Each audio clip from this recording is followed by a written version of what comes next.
I was playing the original Injustice game the other day and it reminded me of how awful Injustice Wonder Woman is. Injustice has always fascinated me because of how differently it portrays certain characters, especially Wonder Woman. I don't think there's anything wrong with alternate universe versions being vastly different from the originals. In fact, that can often make things more interesting. But with Injustice, I honestly don't think the creators ever realized how big the series would become. The game blew up far beyond what they probably imagined.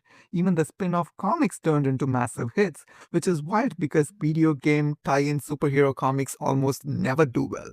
Yet somehow Injustice became the exception, and to be fair, those comics are actually really entertaining. If you haven't read them, I definitely recommend checking them out. However, the popularity of both the game and the comics ended up having some serious consequences for how people view Superman and Wonder Woman. Most people point to how badly Superman was affected, and yeah, that's true. But I honestly think Wonder Woman got it even worse. The inciting incident of the game gives us a clear reason for why Superman loses this way. But with Wonder Woman, there's never really a satisfying explanation for why she becomes so awful in this universe. With this video, I wanted to take a look at this version of Wonder Woman and break down the explanation they eventually gave for why Injustice Wonder Woman ended up this way. I don't think the people behind Injustice thought too deeply about Wonder Woman. That goes for the writers of the comics too.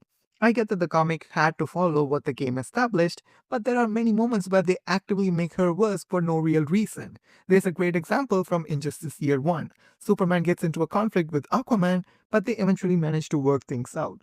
Wonder Woman serves as Superman's diplomat, and when she meets Aquaman, he expresses sympathy for Clark's loss and tells her to pass that message along. But when she meets back up with Superman and he directly questions if Arthur said anything else except for the conflict, she intentionally leaves that part about the message out. There are several moments like this throughout the comics where Wonder Woman escalates situations instead of helping to de escalate them. It feels like the writers wanted to keep Superman at least somewhat sympathetic, and in doing so, they turned Wonder Woman into the person constantly pushing him to be worse. The writing also leans heavily into the idea that she is blindly devoted to Superman. She is portrayed as being so hopelessly in love with him that she'll follow him no matter what he does or who he hurts. Across the entire first game and 5 years of comic stories in Injustice 1, nobody ever bothers to explain why she supports Superman's regime except for the fact that she is extremely horny for Superman. No real reason is ever provided for why she abandons everything she usually stands for. In fact, there are moments where she seems to want the fascist dictatorship that Superman establishes even more than Superman does. That version of her became so ingrained in people's minds while playing the game that it affected how many fans saw the character in general. Even though the game itself features good versions of Superman and Wonder Woman from another universe, a lot of people mainly remember Injustice for the evil ones. Eventually, DC tried to explain it in the Injustice 2 spin off comics, but that explanation was just terrible, and it contradicts itself in very bizarre ways. Their big reveal is that Steve Trevor is a Nazi spy in this world, and that's supposed to explain why Wonder Woman turns evil. But that doesn't make sense at all. Wonder Woman didn't become good because of Steve Trevor. She's always known that bad people exist, and her entire goal has been to protect the innocent regardless.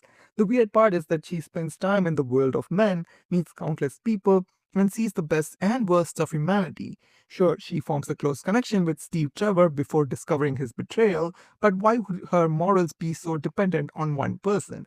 One man being evil shouldn't cause her to completely abandon her morals. It feels like a lazy, last minute excuse, something for people to point to and say, that's why she's bad, without actually making it make sense. The contradiction gets even worse the more you look into the story. In that same issue, they show that Wonder Woman was brutal long before Steve Trevor ever entered the picture. Even as a young Amazon, she's portrayed as vicious and overly aggressive to the point her aunt calls her out for injuring her sisters during training. So the real explanation that the story implies is that she was always like this. But if that's true, it raises even more questions. Wouldn't she have clashed with the Justice League long before Superman lost his way? The other heroes in this world are shown to be mostly the same as their main universe counterparts, so how would a ruthless, war-hungry Wonder Woman even work alongside them? I actually like the idea of Injustice Wonder Woman being different, even if it means she's a villain. but the explanation they gave was disappointing and honestly insulting. It makes no sense if you know anything about her character. I hate the concept of emo Amazons, but honestly, that would have worked here. Instead of having her morals dependent on Steve Trevor, it would have made so much more sense to say that the Amazons of this universe were harsher and more violent. Maybe this version of the mascara raised her with the mindset of domination instead of peace. That would have been a simple and logical explanation for why this version of Wonder Woman embraces war over compassion. After all, the Amazons raised Diana, not Steve Trevor.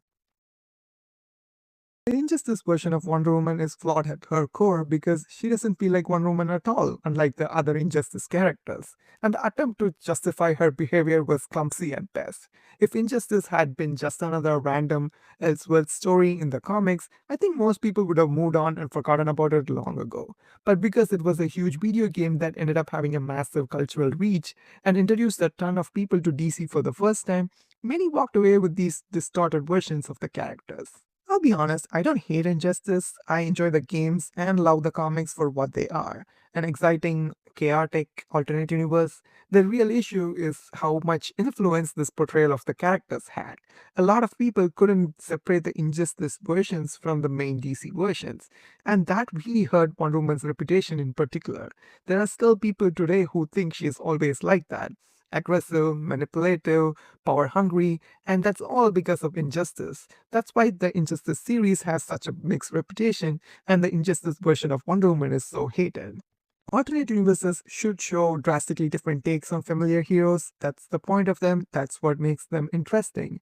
But I think with adaptations that have the potential to reach massive audiences, creators need to be more careful with their portrayals because they help shape public perception of the characters. Over time, the Injustice influence has been fading, and people are starting to distinguish more clearly between Injustice Wonder Woman and the real Wonder Woman. It's taking time, but things are improving. With the rise of Absolute Wonder Woman and hopefully better video games and movies for Wonder Woman in the future, I think Injustice Wonder Woman will eventually be fully forgotten and remembered only as a product of its era.